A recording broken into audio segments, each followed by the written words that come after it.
Students, उम्मीद करता हूं कि आप लोग खैरियत से होंगे। आज की इस वीडियो में हम स्टार्ट करेंगे 10th class math new book की मशक नंबर 2.7 के सवाल नंबर 5 को। ठीक है, पिछली वीडियो में ना हमने इसके फर्स्ट 4 क्वेश्चन को सॉल्व किया था।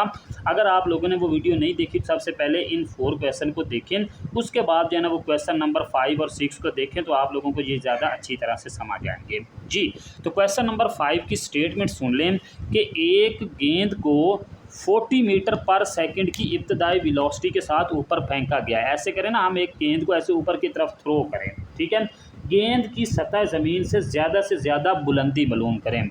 यानी कि इस वेलोसिटी के साथ ना इसे गेंद को ऊपर की तरफ फेंका गया है। अब ये कितनी हाइट तक जाएगी, यानी कि कितनी मैक्सिमम बुलंदी तक जाएगी, वो आपने ना बुलंदी मालूम करनी है। ठीक है, तो सबसे पहले हम जो है ना वो इसकी इब्तदाई वेलोसिटी लिख लें। वो क्या है हमारे पास, यहाँ पर इब्तदाई वेलोसिटी। ठीक है, इब्तदाई वेलोसिटी क्या है हमारे पास, इसको वी आई से भी रिप्रेजेंट करते हैं। ये आप लोगों ने ना फिजिक्स में पढ़ा होगा हरकत की मुसावातों में। ठीक है, तो इब्तदाई वेलोसिटी कितनी है जी, 40 मीटर पर सेकंड है। और इसकी आखिरी वेलोसिटी भी आ जाती है, और आखिरी वेलोसिटी फिर कितनी है यहाँ पर उसने नहीं बताई, लेकिन हमें ये पता होना चाहिए कि आखिरी जब गेंद को ऊपर की तरफ फेंकते हैं ना तो उसकी आखिरी वेलोसिटी क्या होती है, 0 हो जाती है। ठीक है, और उसके अलावा हाइट हमने ना फाइंड करनी है कि बुलंदी कितनी होगी, ज़्यादा से ज़्यादा बुलंदी। यहाँ पर हमने ना इसकी बुलंदी जो है ना वो यानी कि एच जो है वो मालूम करना है। ठीक है, अब यहाँ पर ना हम हरकत की तीसरी मुसावात है, ये भी आपने फिजिक्स में पढ़ा है कि जब कोई चीज़ ऊपर की तरफ, गेंद को ऊपर की तरफ फेंकें और उसकी अगर बुलंदी मालूम करनी है ना तो हम क्या करते हैं, हरकत की तीसरी मुसावात यूज़ करते हैं। तो हरकत की तीसरी मुसावात की रू से। ओके जी, तो हरकत की तीसरी मुसावात क्या पढ़ी थी आपने कि 2AS is equal to VF का स्केयर माइनस VI का स्केयर। जी, ये हमारे पास क्या है जी, हरकत की तीसरी मुसावात है। अब इसमें देखें, ये S जो है ना, जब कोई चीज़ ऊपर जा रही हो तो S हाइट में, बुलंदी में चेंज हो जाता है, और A जो है ये चेंज हो जाता है G में, और S किस में चेंज हो जाता है, हाइट में। तो VF का स्केयर माइनस VI का स्केयर, इसको वैसे लिख लेंगे। यानी कि जब S चेंज होता है ना H में, तो उस टाइम ये जो एक्सेलरेशन है ना, ये ग्रेविटेशनल एक्सेलरेशन G में चेंज हो जाता है। ओके जी, अब यहाँ पे आप वैल्यू पुट करें तो 2 वैसे आ गया, और G की जो वैल्यू होती है ना वो -10 होती है। जब गेंद ऊपर की तरफ जा रही होती है ना तो G की वैल्यू -10 होती है, और H हमने मालूम करना है। VF की वैल्यू हमारे पास 0 है, माइनस VI की वैल्यू हमारे पास 40 है। तो इन दोनों को मल्टीप्लाई किया तो ये बन गया -20H इज इक्वल टू 0 का स्केयर 0 माइनस 40 का स्केयर क्या बनेगा, 1600। ओके जी, अब ये -20H इसको वैसे लिख लिया, और ये -1600 ये भी एज इट इज़ आ गया। अब H हमने मालूम करना है, ये -1600 डिवाइडेड बाई ये -20 इधर आके डिवाइड यानी कि तकसीम हो गया।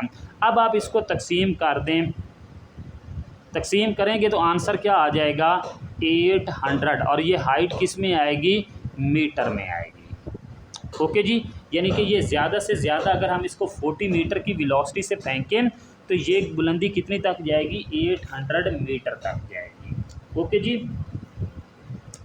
यानी कि बस गेंद 800 मीटर तक जाएगी। लें जी, यहाँ तक जो है ये आपका क्वेश्चन नंबर 5 भी सॉल्व हो गया। अब हम चलते हैं इसके क्वेश्चन नंबर 6 की तरफ। जी, सवाल नंबर 6 से हमारे पास एक फ्री लांसर की कमाई, कमाई को ना उसने से रिप्रेजेंट किया हुआ है रुपए में फी हफ्ता, और हफ्ता किस में है जी, घंटों में है, को model EH is equal to -2H square plus 20 plus 40 से ज़ाहिर किया गया है। यानी कि एक फ्रीलांसर की जो कमाई बनती है ना, उसने इसको इस मुसावात से ज़ाहिर किया गया है। सबसे ज़्यादा कमाई के लिए इससे ज़्यादा से ज़्यादा कितने घंटे काम करना चाहिए। ओके जी। और यहाँ पर एच जो है ना, ये आपके पास आवर यानी कि घंटे बनते हैं। तो सबसे पहले हम मुसावात लिखेंगे। मुसावात क्या है हमारे पास, ई एच जो है ये किसके इक्वल है जी, -2h² प्लस 40h। ओके जी। अब यहाँ से वो क्या कहता है कि आपने ज़्यादा से ज़्यादा घंटे, यानी कि ये भी क्वाड्रेटिक इक्वेशन है, तो इसका ग्राफ भी क्या बनता है, पैराबोला की शेप में बनता है। ये पैराबोला की शेप में। अब ये h² इसकी वैल्यू, ये a जो है ना वो नेगेटिव है, तो इसका उल्टा u की शेप में ग्राफ बनेगा और ये मैक्सिमम आवर होंगे। ठीक है।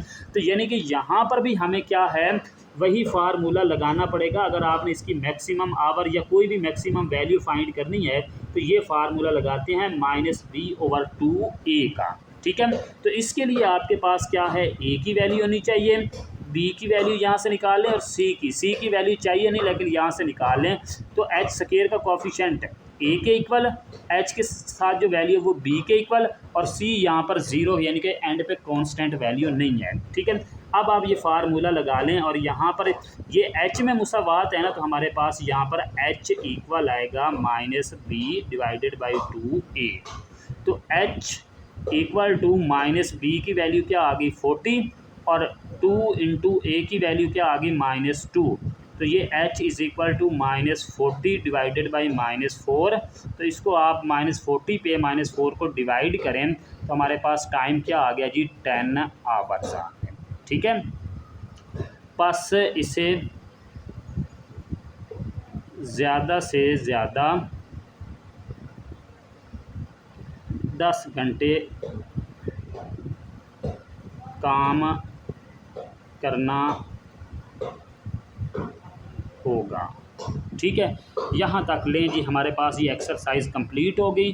नेक्स्ट रिव्यू एक्सरसाइज इंशाल्लाह नेक्स्ट वीडियो से हम स्टार्ट करेंगे। ओके जी, अल्लाह हाफिज़।